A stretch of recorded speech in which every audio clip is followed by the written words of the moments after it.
This is the Iron Report. I'm Will Cornegie, your host. Carson Crumrine could not be with us this week. He is our co-host every week, but he will be with us for the Week 2 broadcast. This is the Week 1 broadcast. The first week of the Alliance of spring football was exciting. It was exhilarating. It was football. Every game was more exciting than the Super Bowl. You had the first two games of the league on Saturday night exceed the ratings of the Rockets and the Thunder's game. That in itself is pretty amazing that this brand new football league that really didn't take that long to come into fruition just beat out two of the best NBA teams in the league. And credit where credit is due, those games, the two games from last Saturday night were just phenomenal. One was a little lopsided and the other one was a defensive battle.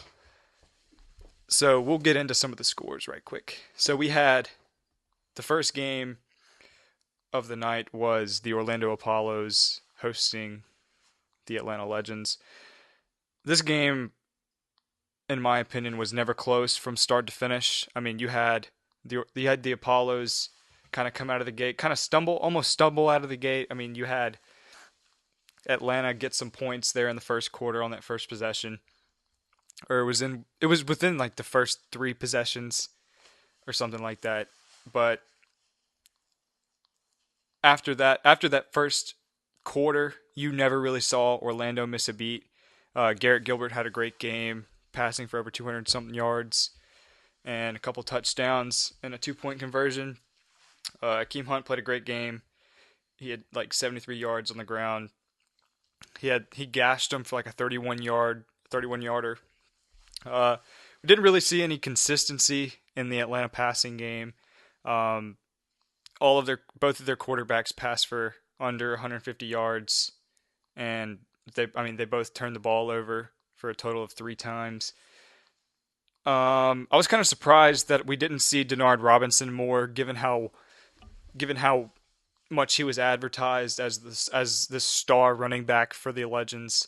Terran Folston, I assume, is going to be their one back for the duration of the season, unless something really weird happens. Terran Folston didn't look bad, but I kind of expected to see Denard Robinson. But in the other game last week, we had the San Diego Fleet in the Alamo Dome in San Antonio, and it was a great game, low scoring game. It's professional football. It's not like you'd see in college with all these 40, 50 point games like we saw in the Big 12 this year. It was just a good game. Mike Bercovici for the Fleet had 176 yards passing. Didn't score. He did throw 2 picks. Logan Woodside for the Commanders played a pretty decent game. He had 255 yards passing. He did throw 2 interceptions, however. But on the ground for the Commanders, Kenneth Farrow scored the lone touchdown. He did only have 37 yards on the ground.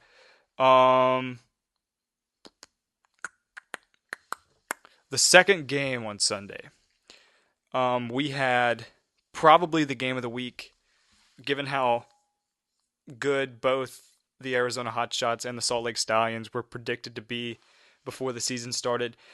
I really don't know why they put out power rankings before the season. What could be learned from how all of these teams?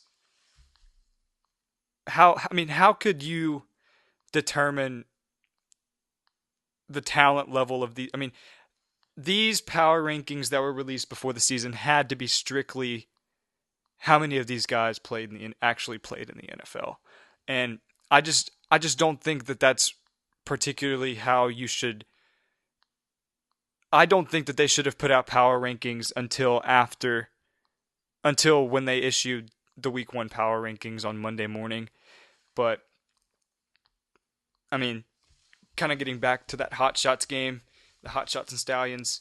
Josh Woodrum played like half a game. I know he left the game with an injury, and his status is still day to day. But he had 103 yards passing. He did have a touchdown and a pick. And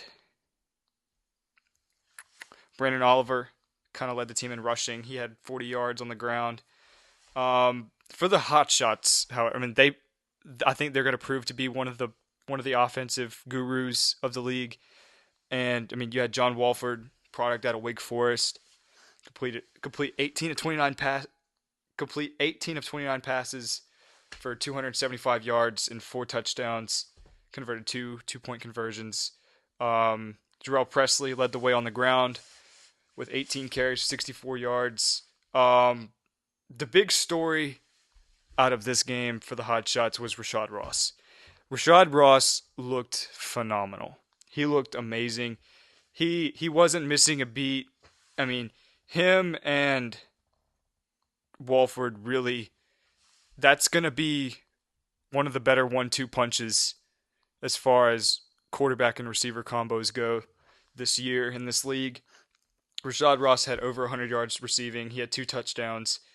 He looked like an NFL receiver. He's big, he's tall, he's got good hands. He runs he's really his routes are really fluid. I mean some guys in this league that you can just tell like, yeah, this guy's going to be playing in the league in a couple of years. And the Hot Shots just didn't miss a beat on offense on Sunday night. But kind of getting into what we saw Sunday afternoon when the Birmingham Iron hosted the Memphis Express. I didn't really know what to expect out of the Iron. I mean, I growing up in Tuscaloosa and growing up around Alabama football, I mean, you kind of remember names that you've heard throughout the years. Like some names like Xavier Dixon, like I remember him from a few years ago. Trent Richardson, of course. I mean, he's an Alabama legend. Blake Sims quarterbacked us for 1 year. And I mean, just J.C. Hassenauer's starting center. Just names that you've heard throughout the years that you just can't forget those names. And because I mean, particularly around West Central Alabama, you've got this culture of football. And when you get all of these guys that played at Alabama and you hear their names called in this new football league, it kind of attracts attention from the Alabama fan base and the Auburn fan base. I mean, you've got a couple names from a few. You got a couple Auburn names in there. I mean, you've got Quan Bray, played receiver at Auburn. You've got Chris Davis, who was responsible for the kick six that kind of doinked Alabama out of national title contention a few years ago. But kind of getting into the stat lines for the Iron and the Express, I mean, the Express have a problem. Their only upside on offense seems to be running the football with Zach Stacy. I mean, Stacy is a product out of Vanderbilt.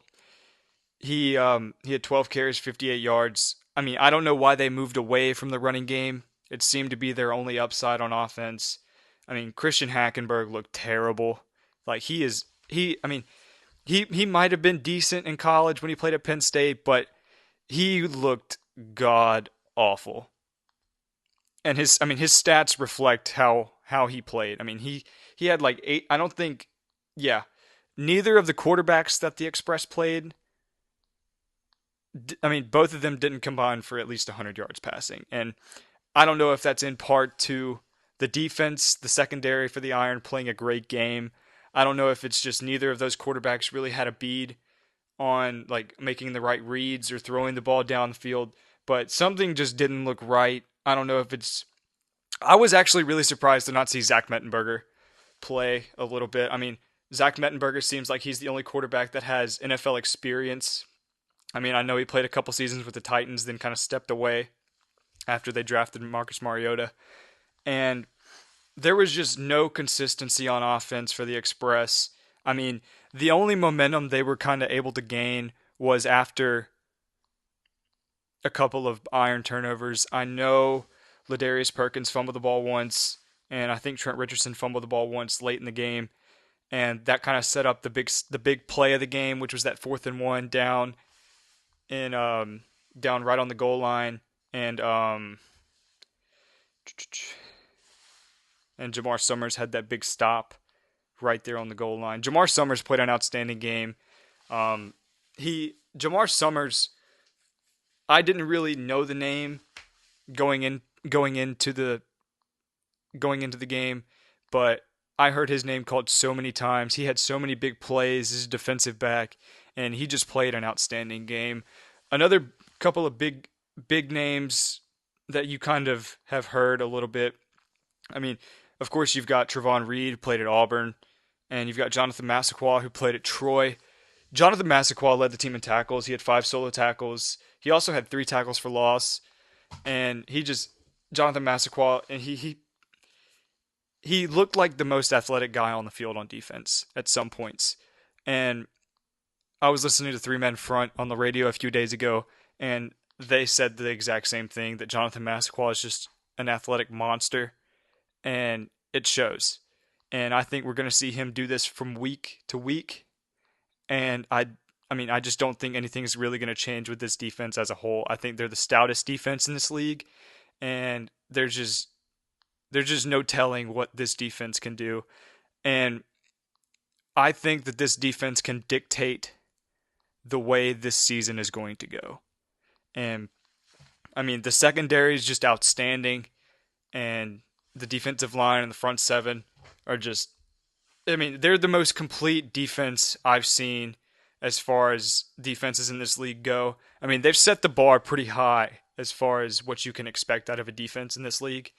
And a couple of other big names, Beniquez Brown out of Mississippi State played a great game, and so did Xavier Dixon. He had that late interception to kind of seal the deal towards the end with that one hand. He had a one-handed interception in the fourth quarter, which set up that second Trent Richardson touchdown. Kind of going back to what the Iron did on offense. I mean, you had Luis Perez pass for over 250 yards. He had a couple big plays down the field. He had 2 to Quentin Patton. He had 1 early, like their first possession, and he had 1 late, which I think I remember the 1 late set up the touchdown, that first Trent Richardson touchdown where they put in, I think it was that backup quarterback. I can't remember the backup quarterback's name. But Trent Richardson started the game a little slow. I expected him to be out there kind of gashing this Memphis defense, but the Memphis defense did kind of step up in the first half. They came out pretty strong, and I think Trent Richardson was limited to like 20-something yards in the first half. But in the second half, and particularly in the fourth quarter, you saw what you saw when he was at Alabama, just kind of breaking tackles, shedding tackles, and just picking his holes the right way. And I think why Trent Richardson kind of failed in the NFL was that he didn't really have that vision that you see most NFL running backs. I saw a picture a few days ago, and it was a still shot of Trent Richardson running the ball with the Cleveland Browns, and you can see the hole open up on the left side of the line, and you see Trent Richardson kind of standing on the opposite side, just completely missing the hole and just not seeing it. And I think we saw kind of that vision in the second half, particularly on that touchdown that they had on that read option play, where it was almost like a counter read, where he kind of with that running back kind of takes that counter step and just follows his block to the end zone. But other than that, Quentin Patton played a great game. Devontae Felton had a big play. He had a big catch. Braden Bowman had that. He was Braden Bowman's tight end. He had that hurdle. He hurdled a man in the first quarter, and people just lost it. But kind of segueing into the next segment, I just want to talk about I mean, I've never seen a game at Legion Field, and kind of talking to people about what they've experienced at Legion Field. I mean, I know it's an old stadium, so my expectations weren't really that high. As far as what I saw, I mean, the field looked pretty good. I mean, the city of Birmingham did kind of have, I think, a logo issue, which is why they kind of painted over one of the logos on below the Alliance logo on the 25-yard line. They painted over that green, which kind of stuck out, which looked kind of ugly. But other than that, the field looked really nice. The border, like the Birmingham Iron border, looked really nice. I was a huge fan of the Flames shooting up after the Iron made a field goal, scored a touchdown. Fireworks looked really nice. It was a good touch. Um, the player introductions. I've been to a couple NFL games. My family's huge Tennessee Titans fans, and it did look a lot like that. And I mean, that was that was really cool to see because I mean, you kind of gave it kind of set the professional atmosphere. Like this is, I mean, it's giving these guys who have never really had a chance to play in the NFL a professional introduction, and I thought that was really cool to see. But other than that, Legion Field, it was okay for my first experience. I know they put a lot of money into it trying to set this thing up in such little time, but the only really bad thing that I saw was just the quality of the stadium. I mean, it's just age and like, I mean, it's got a couple gray hairs, as I would say, probably more than a couple. I mean, the stadium's like 50 something, or like I think it's like the oldest stadium in the state of Alabama, but and it kind of showed. But the only really bad thing that I saw during my experience at Legion Field last Sunday was getting out of the parking lot. That was bad. And I just remember I couldn't find it, like there was nobody directing traffic. And I looped around the gravel lot like 3 or 4 times just to find a way out. And I think like 2 or 3 people were following me because they thought that I had like that I knew where to go, and I didn't. So I was just kind of leading them around. And then finally, I found somebody who knew where they were going, and I kind of followed them out. But that was the only downside. There was a pretty good crowd. I think I saw the attendance at just around 17,000, which is a lot more than I expected. I I expected about 10,000 people to be there, but for 17 to be there and for 17 to be as loud as they were, I mean, talking to my roommate about it, he said he was watching the game at home and he said that the crowd sounded amazing through the TV, especially on that 4th and 1 down by the goal line where Jamar Summers had that stop.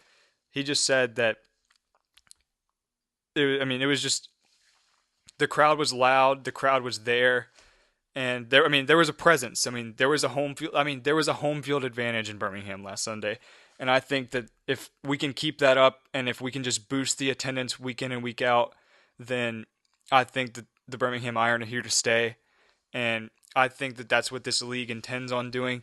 I mean, I mean, I know that there have been teams like that, like semi-pro or alternative leagues for football come to Birmingham before and just not really do that well. I mean, I know there was an arena team here a few years. I think they were here for 8 seasons, and they were the only real like bright spot as far as football in the city of Birmingham goes, or semi-professional football in Birmingham goes. But I think of all of those teams that have kind of made their way to Birmingham, I think that the Iron have the best chance, just because of how well this league is run from the top. I mean, you've got Charlie Ebersol. He's just done an outstanding job, and I think this is a professional league run by professionals who know exactly what they're doing. And I think that because of that, I think that this league is here to stay, and I think the general managers of all 8 teams know what they're doing, and I think that getting the word out about this spring football league was very well. I started seeing ads for this league back in like September, watching like college football games on Saturday nights, and I mean that just got me excited because I mean, it's football. I mean, I mean, people are addicted to football, and football in the spring is something that has never really been done before, and I just think it excites people's addiction to football, and having this new league start the week after the Super Bowl, and having it kind of exceed expectations after week one. I think that that's what people wanted to see. I think it exceeded people's expectations for this league. And I mean, it got people excited. I mean, I was kind of following how many people were like following the Alliance on Instagram and Twitter.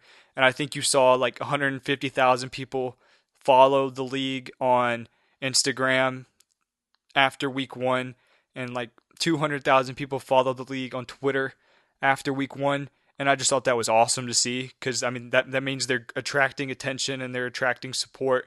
And I just think it's crazy how this idea has turned into a reality and how this league has so much potential to be successful. And I just think that excites people like football fans around the world and especially football fans down here who are giving this Birmingham team a chance. And I just think we need to support them because I mean this league is in cooperation this league is meant to I mean it's not meant to compete with the NFL.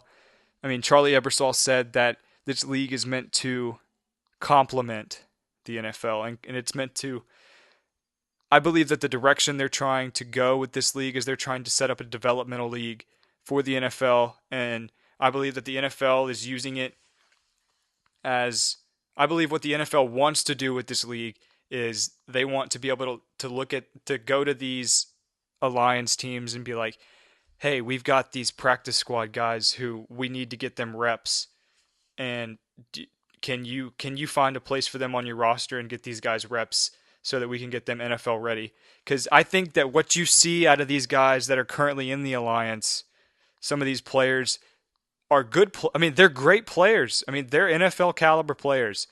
I mean, they just got stuck behind guys who are NFL veterans, and they just never really got their chance. And I think that this is their chance. And I think that a lot of these guys are playing for that second chance, and I think that a lot of these guys are playing for or these guys are making the most of this amazing opportunity because I mean, I know these guys are getting paid, and they're getting paid a pretty good bit. I mean, I think they're getting paid like 7,000 a game, but a lot of these guys are doing it for so much more than the money, and I think that they're doing it because they love the game and because they love football. But kind of getting back to the Birmingham Iron. So, this next week's matchup versus the Salt Lake Stallions, I think it's interesting because even though Memphis didn't play especially well from bottom to top, I think that the Stallions defense has some holes. I mean, I think a lot of questions will be answered about all 8 teams this week. Like, are the hot shots really the real deal? I mean, is Birmingham legit? Is their defense legit? And I think that because of Salt Lake's quarterback situation with Josh Woodrum being out for this week, and his status right now is still unknown, and I think he'll be a game time decision, and I don't think he'll be 100% either way. Like if he plays, I mean he won't be 100%, but I understand if they want to rest him this week, and I think for the Stallions to beat the Iron this week, I think that they're going to have a lot of success running the football with Brandon Oliver. And I mean, they kind of have a two-headed monster with Brandon Oliver and Joel. I don't even know how to. Is some weird kind of French-sounding last name, but I mean, if the Stallions can throw the ball, then I think the Iron are in trouble because the Stallions didn't really throw the ball very well last week against the Hotshots, but the Hotshots defense did give up 22 points to a quarterback that went down in the first, like the second half, like early in the second half. But I think we'll really see if I mean I believe that after week one, I think the Stallions are going to be one of the more mediocre teams in this league. I mean, they're not going to be one of the bottom feeders like Memphis or Atlanta at this point.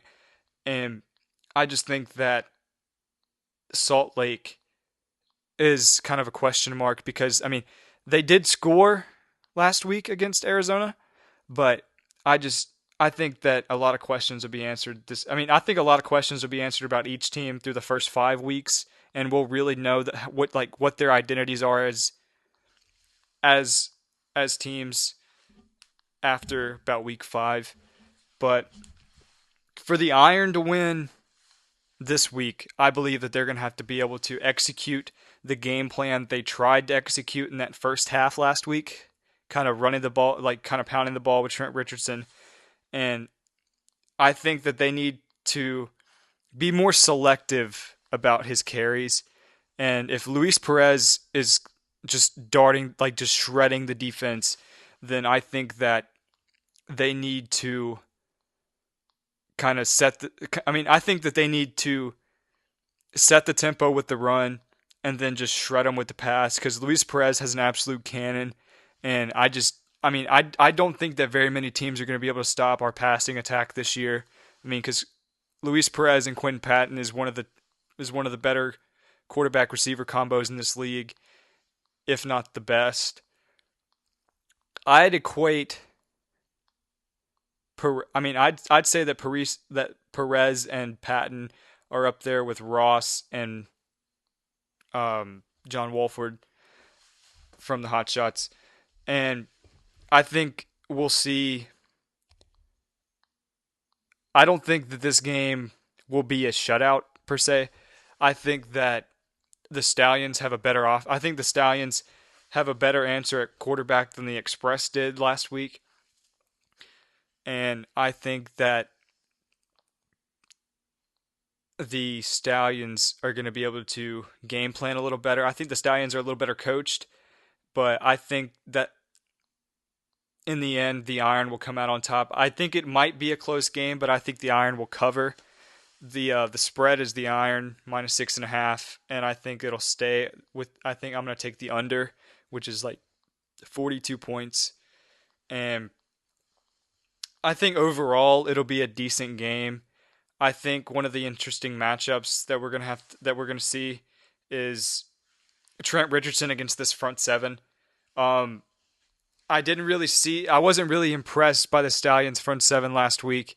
I don't know if it's just Arizona running that West Coast exotic offense that we see in like Pac-12s, like an Oregon style kind of West Coast offense. Probably not as much as like an option element to it, but I think that with this pro style look that the Iron are going to bring to the table, I think that we're going to see a more kind of grinded out type of game. I think this game is going to be won in the trenches. I think that if Trent Richardson can carry the ball like 20 times for at least 150 yards, and then if Luis Perez can kind of match his stats from last week and maybe put up a couple scores, I think the Iron will win this game and win it pretty convincingly. And I think that can be said for pretty much every game they play this season up until probably Orlando, and I think week 4 or 5. And kind of taking it back around to some of the injuries from last week. The big one was Chris Davis. Chris Davis did not play on Sunday. He was out with like a knee injury, I believe. And Travon Reed left the game a little early, but I think he was back at practice, and I think he was full at practice on Wednesday, and I think he's expected to play. But Chris Davis was placed on the IR, I think, on Tuesday, and then they signed some corner, can't remember his name, but a lot of people were asking if Chris Davis had been cut. He has not been cut. He is just placed on the IR. He will be there for a little while until he gets better. But I think this secondary is going to miss Chris Davis a little bit, but I think they'll be fine, as we saw last week. I don't think we'll see a passing attack until we take on the Apollos at home. And I think that defense will be fine. And kind of I think this week is going to be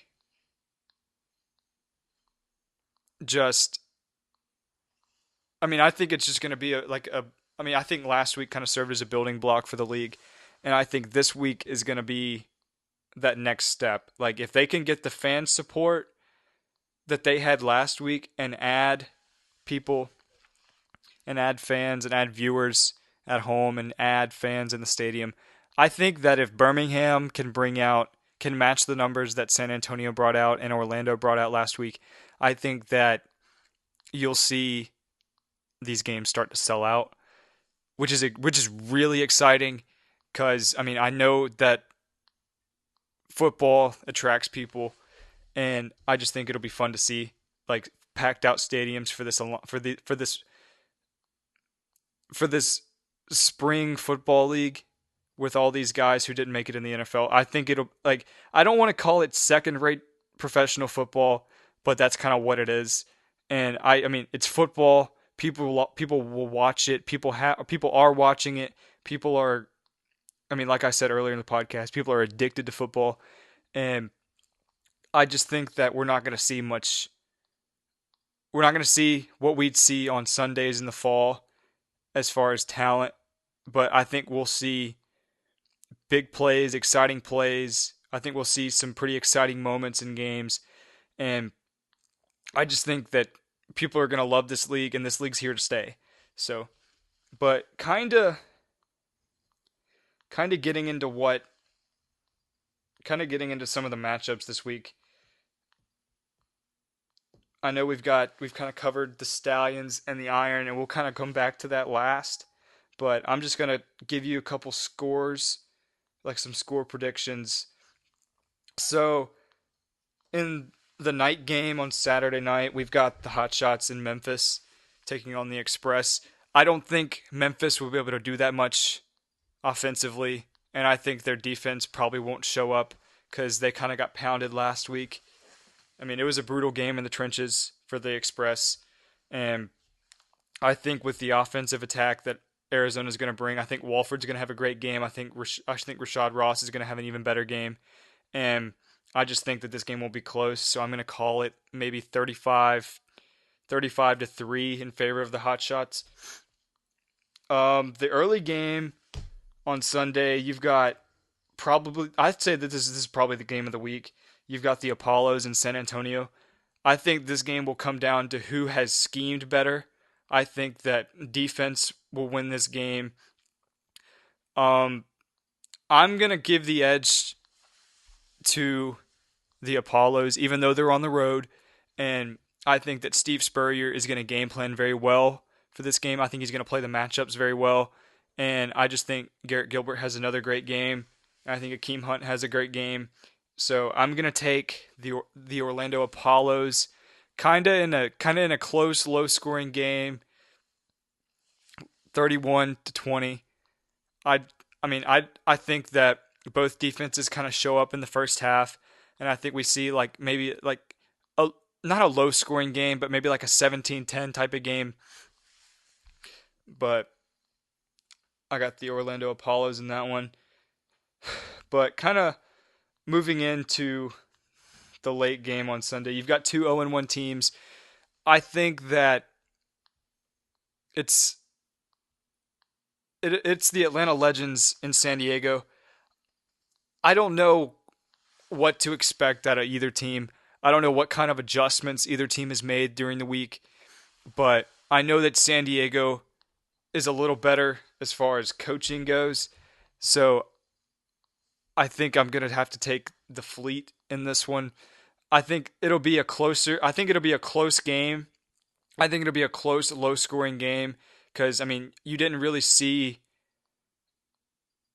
You didn't really see the Legends defense show up last week. They did give up 40 points, but I think that the Fleet have a better defense. than maybe half the teams in this league. I mean, the Commanders were being praised before the season started that they had one of the top tier offenses in this league. So I'm gonna take the Fleet at home in this one, and I think they cover. I think the spread is 6.5. So I think that the Fleet will cover this one. I think that it'll be like a 21-15 type of game, and I mean, I think it'll be a great game. I think it'll just be like one of those bash it out, kind of who can run the football a little better. I don't think we'll see much passing in this game, but moving into the Stallions and Iron, like I said a little while ago, I think that this game's going to have to come down to the matchups, and I think that offensively, the Iron are a little more sound offensively. I think that if the Stallions are going to be successful on offense, I think it'll come down to the quarterback, and we still don't know who the quarterback is going to be in this game. So I think that regardless of who the quarterback is, I think the defense shows up like they did last week against Memphis, and I think that they hold them to maybe 3 points. I just don't see the Stallions scoring a lot in this game, given that there's this big question mark at quarterback and their inability to really run the ball.